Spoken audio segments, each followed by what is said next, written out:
Good evening বন্ধুরা, good evening. Good evening from আমার পাড়া। তো এখন আমি এই সন্ধ্যেবেলায় কাজে যাচ্ছি। হ্যাঁ, এই সন্ধ্যে হতে চললো, এখন আমি কাজের দিকে বেরোচ্ছি, বুঝতে পারছো? মানে হচ্ছে এত গরম পড়েছে আজকের না, আমাদের এখানে ভোল্টেজ এত ডাউন, দুপুরটা পুরো আমার মাথা কেটে গেল। আমি খালি ভাবছি এসি খারাপ হয়ে গেছে, এসি খারাপ হয়ে গেছে। হ্যাঁ, মায়ের রুমের এসিটা তাও চলছে, ঠিক আছে। আমার রুমের এসিটা তো চলছে, কিন্তু ঠান্ডা হাওয়া বেরোচ্ছে না এসি থেকে। কেসটা গিয়ে আমি বুঝতে পারলাম না। আমি আউটডোরে গিয়ে একটু জল টল দিলাম পাইপ দিয়ে, যেমন জেট স্প্রে দিয়ে স্প্রে করে আউটডোরে, ওরকম স্প্রে করলাম।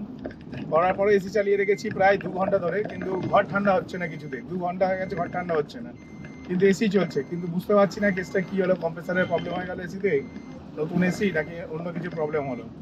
তো কি করব ভেবে না পেয়ে লাস্ট পর্যন্ত বলি দোষ, মাথায় নষ্ট, ঘুমাতে পারলাম না দুপুরটা। ভেবেছিলাম যে দুপুরটা ঘুমিয়ে 2টা থেকে 4টে অব্দি ঘুমাবো, এসি চলছে না বলে ঘুম হচ্ছে না। এসিও চলছে না, পাকাও ঠিকঠাক ঘুরছে না। মানে সিলিং ফ্যানটাও যদি ঠিকঠাক ঘুরতো তাহলে এসি যা ঠান্ডা করেছিল ঘর মোটামুটি, সিলিং ফ্যানটা চললে তাও ঘুমাতে পারতাম, কিন্তু এসির জন্য ঘুমাতে পারলাম না। লাস্টে বলি যাই, বেরিয়ে যাই, কাজ করি, মাথা নষ্ট করে লাভ নেই। এসি চলছে কি চলছে না একটু পরে বুঝতে পারবো, কারণ এখন ভাই ঘরটার মধ্যে স্নান টান করে ওর রুমে ঢুকেছে, এখন এবার ও চালাবে। তো আমি একটা ট্রিপ পেয়ে গেছি। ট্রিপটার ভ্যালু হচ্ছে ওই ধরে নাও বেশ ভালোই অ্যামাউন্ট, খুব একটা খারাপ না। 250 টাকা, 7 কিলোমিটার রাস্তা। তো যাই হোক, প্যাসেঞ্জারের কাছে চলে এসেছি, প্যাসেঞ্জারকে একটু ফোন করে দিই, নেক্সট ট্রিপে কথা হচ্ছে। আমি একটা প্যাসেঞ্জারকে নিয়ে এলাম, ঠিক আছে। তিনি এক্সিবিশনে যাবে, তো দুজনে দুটো গাড়ি বুক করতে পারতো। দুজনে দুটো গাড়ি না বুক করে একটা গাড়ি বুক করেছে, কি কম কম খরচে হয়ে যাবে আর কি। অথচ গাড়ির মধ্যে 1.5 লাখ টাকার মাল তুলেছে। মানে পুরো গাড়িতে ভাই বস্তায় ভরা, ঠিক আছে, পুরো গাড়ি হচ্ছে বস্তায় ভরা। তো অনেক কষ্ট করেই মালগুলো তুলেছি, নামিয়েও দিলাম একটুখানি ক্লিয়ার করবো। তো নামানোর পরে 1 স্টার দিয়েছি রেটিং, আর যত রকমের কমপ্লেন করা যায় সব টুকে দিয়েছি। হয়ে গেল গল্প শেষ। নিয়ে যাওয়ার সময় গাড়ি পাচ্ছে না। আর এখন আমি আরেকটা প্যাসেঞ্জারকে পিক আপ করতে যাচ্ছি। কি বলবো, প্যাসেঞ্জারের লোকেশনে চলে গেছি, আর 500 মিটার বাকি। গিয়ে দেখলাম নো এন্ট্রি, রাস্তাটা বন্ধ। ঠিক আছে, রাস্তা বন্ধ, দ্যাটস ফাইন। প্যাসেঞ্জারকে বললাম একটুখানি প্যাসেঞ্জার হেঁটে আসে না, 500 মিটারটা যদিও একটু বেশি রাস্তা প্যাসেঞ্জারদের জন্য, আমার জন্য কোনো ব্যাপার না। আমি 500 মিটারকে 5 কিলোমিটারও হেঁটে চলে যাবো। কিন্তু বড় লোক মানুষ, বড় লোকদের বড় বড় ব্যাপার, বুঝতে পারছি কি বলছি। তো বড় লোকদের বড় বড় ব্যাপার, যার কারণে আর কি 5 কিলোমিটার রাস্তা উনি হেঁটে যেতে পারবে না। হ্যাঁ, এই 5 কিলোমিটার 500 মিটার রাস্তা উনি হাঁটতে পারবে না, আমাকে ঘুরে আসতে হবে। তো আমি 1.5 কিলোমিটার ঘুরলাম, ঠিক আছে। প্রথমে তো 1 কিলোমিটারের রাস্তা ছিল, 500 মিটার এসেছি, তার মানে এই ট্রিপটাতে আমি প্যাসেঞ্জারের কাছে গেলাম 2 কিলোমিটার। ঠিক আছে, ভাবলাম যাই, ঘুরেই যাই, কি আর করবো, এমন পৌঁছে জায়গায় আছি, এখান থেকে তো আমায় বেরোতে হবে। আর এদিকে বেশিরভাগ রাস্তায় ওয়ান ওয়ে আছে। তাই বললাম যাই, ঘুরেই যাই, ঘুরে গিয়ে বেরিয়ে যাই এখান থেকে, তারপরে মজা দেখাচ্ছি।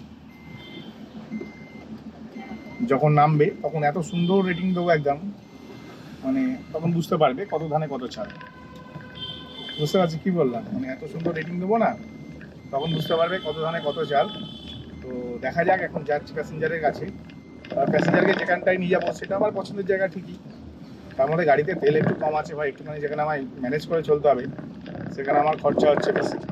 বুঝতে পারছি কি বলছি, যেখানে ম্যানেজ করে চলতে হবে সেখানে আমার এখন খরচা হলে বেশি। ফালতুকে 1-1.5 কিলোমিটার ঘুরলাম, কারণ আমার পরে ওরকমই রেটিং দেবো, জীবন আর গাড়ি পাবে না, গল্প শেষ হয়ে যাবে পুরো।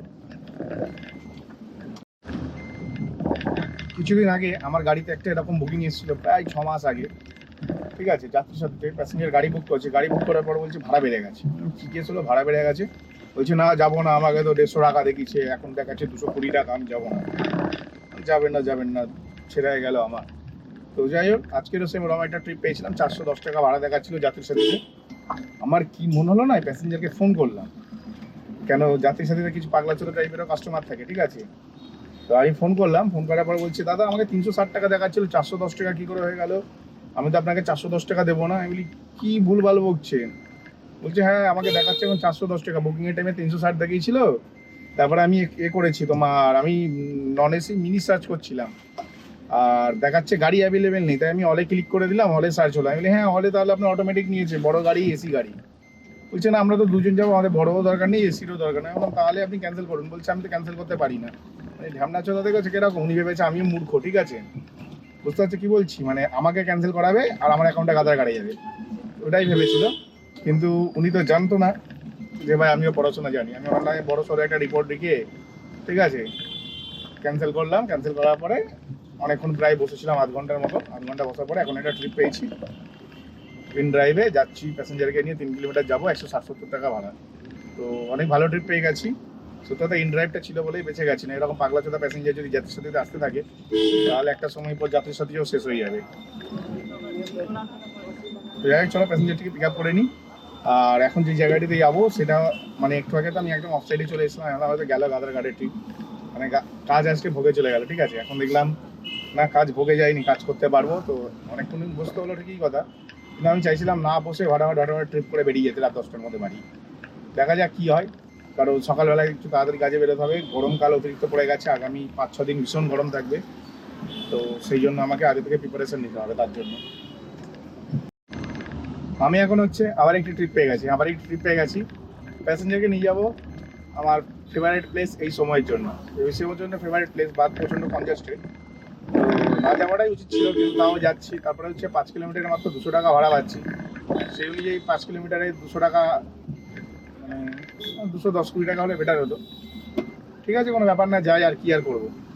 তো 5 কিলোমিটার 200 টাকা ভাড়া পাওয়া, প্যাসেঞ্জারের কাছে যাচ্ছি, 1 কিলোমিটার দূরে পিক আপ করতে যাচ্ছি।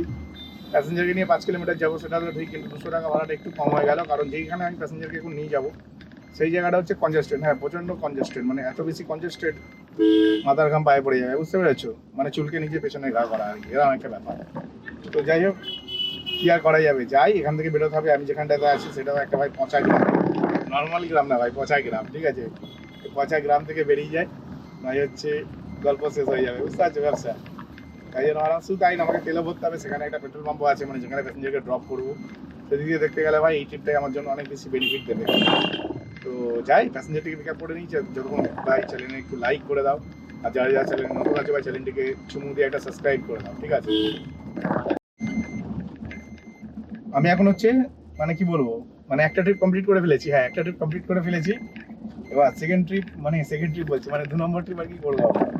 তো আগে ট্রিপটার ব্যাপারে তোমার সাথে কথা বলিনি অ্যাকচুয়ালি, না আমার পছন্দের যে খেতে পেয়েছিল, আমার একটা ফেভারিট প্লেস আছে যেখানে 2 প্লেট ঘুগনি খেলাম আর 1 পিস পাউরুটি খেয়েছি। টোটাল 30 টাকা লাগলো, কিন্তু সলিড ঘুগনি ভাই, অসাধারণ। খেয়ে মনটা ভরে গেল, কাজ করার এনার্জি বেড়ে গেল। ঠিক আছে, তারপরে ওখান থেকে একটু ট্রিপ পাই, নিয়ে আসি 2.5 কিলোমিটার রাস্তা। 2.5 কিলোমিটার রাস্তা 140 টাকা ভাড়া পাই।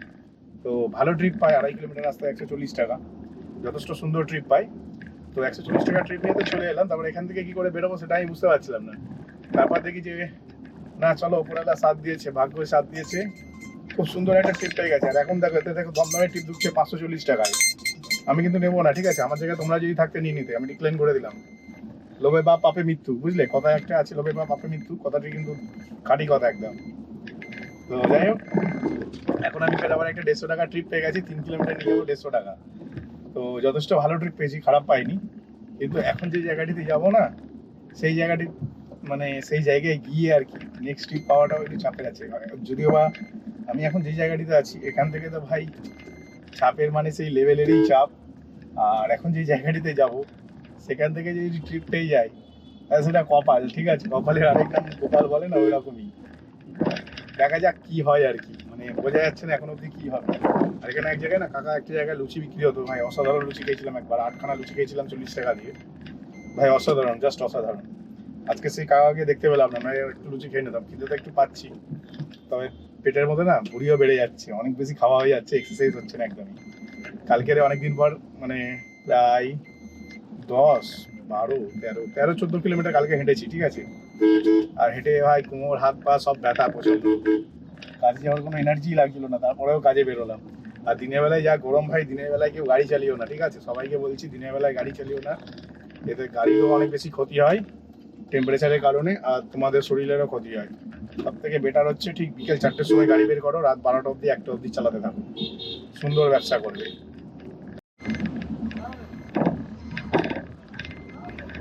আমি এখন আবার একটা ট্রিপ পেয়ে গেছি। হ্যাঁ, খাবারটা খেয়েছি তো, খাবারটা যেন গলার মধ্যে আটকে আছে এরকম মনে হচ্ছে। তো যাই হোক, আমি এখন আবার একটা ট্রিপ পেয়ে গেছি, আর ট্রিপটা না খুব ভালো ট্রিপ পেয়েছি। মানে আমি ভাবছিলাম এতক্ষণ ধরে খালি গাড়ি নিয়ে এখান থেকে যেখানে বেশি ডিমান্ড আছে সেখানেই যাবো। তো সেখানটা হচ্ছে 2 কিলোমিটার অলমোস্ট, যদি ভেতর দিয়েও যাই তাও 1.5 কিলোমিটার যেতে লাগবে। তো যাই হোক, বড় বিসি ছিল, ক্যান্সেল করে দিল। ঠিক আছে, তো কিছু বলার নেই, ক্যান্সেল করে দিলে আমি আর কি বলবো ভাই। তাই না? কেউ যদি ক্যান্সেল করে দেয় কি আর বলতে পারি। যাই হোক, ট্রিপটা পেয়েছিলাম সবে, খুব আনন্দ পেয়েছিলাম, ঠিক আছে। আনন্দের সাথে সাথে আনন্দটা হট করে মিটে গেল। মিটে যাওয়ার পরেই আবার তার সাথে সাথে আমি একটা সঙ্গে সঙ্গে ট্রিপ পেয়ে গেলাম।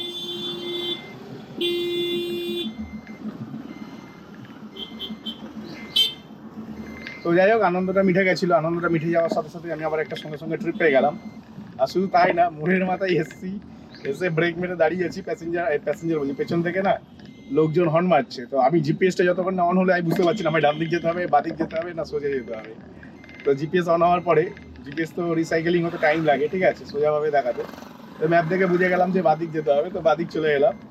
তো যাই, আগের ট্রিপটা ক্যান্সেল হয়ে গেছে, ভালো হয়েছে। ওপরওয়ালা যা করে মঙ্গলের জন্য করে, ধন্যবাদ ওপরওয়ালা, আপনাকে অনেক অনেক ধন্যবাদ। এখন যে ট্রিপটা পেয়ে গেছি সেটাও যে খুব একটা খারাপ পেয়েছি তা নয়, কারণ হচ্ছে ট্রিপের ভাড়া হচ্ছে 280 টাকা 8 কিলোমিটার, ঠিক আছে। 8 কিলোমিটার আমার লাগবে 3 8 24, 240 টাকা আমাকে দিতেই হবে। আর বাদ বাকি যে 40 টাকা এক্সট্রা পেয়েছি সেটা কোম্পানিকে দান করে দিলাম। তো আজকের দিনের জন্য ভাই আমার ব্যবসা শেষ। হয় ব্যবসা শেষ বলতে গেলে, আমি জানতাম এখানে এলে কোনো ট্রিপ পাবো না। ট্রিপ পাবো না বলাটা ভুল, ট্রিপ তো ভর্তি দেখছি ভাই, কিন্তু বাড়িতে যেতে হবে।